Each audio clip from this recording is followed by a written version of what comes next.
Women and cats share many traits: beauty, elegance, a knack for nurturing, and a love of the luxurious. But what a lot of women don't know is that we have social and emotional bonds with cats that go back thousands of years to ancient Egypt. The domestic cats that we adore today are the descendants of the African wildcat.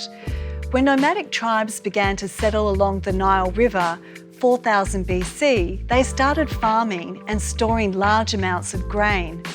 Rats and mice were attracted to the granaries, and they could destroy a food store in a matter of days, leading to famine. The wildcats were also attracted to the granaries because of the mice and rats.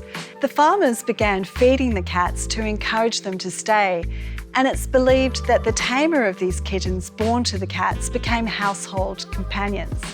So we can really see that unlike other animals, cats really domesticated themselves, of course realising that they were on a good thing. Because households with cats were more prosperous in regards to grain, cats soon became associated with good luck. And because the cats were staying around the home, protecting the women and children from scorpions and dangerous snakes, they soon became associated with the goddesses of women and the home, Bastet and Isis. Isis was the goddess of the moon and the night, and her cloak was black. Black was a magical colour to the ancient Egyptians. It wasn't an evil colour. But with the rise of patriarchal Christianity, the temples of Isis and Bastet were destroyed.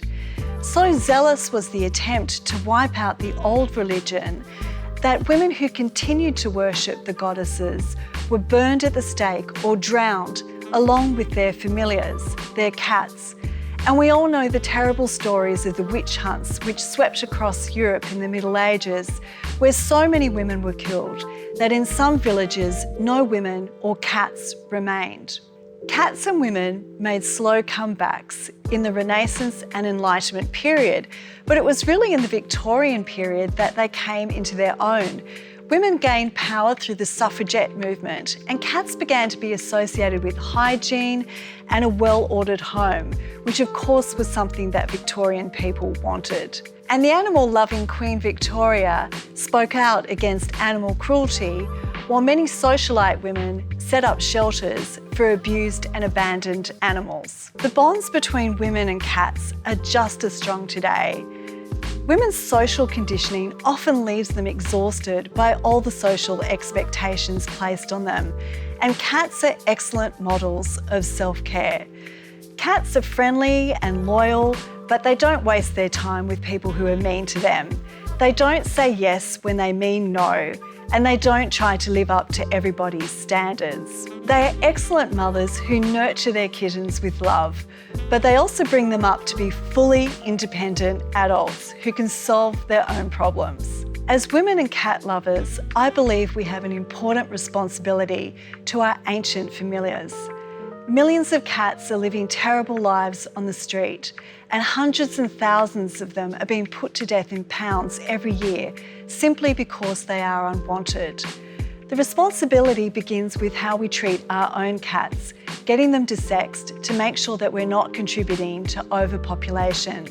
And also because cats have spread out of Egypt into all areas of the world, we need to be careful of their impact on the local wildlife. So the Divine Feline is a celebration of the ancient bond between women and cats, and it's also a call to action to improve the lives of cats everywhere.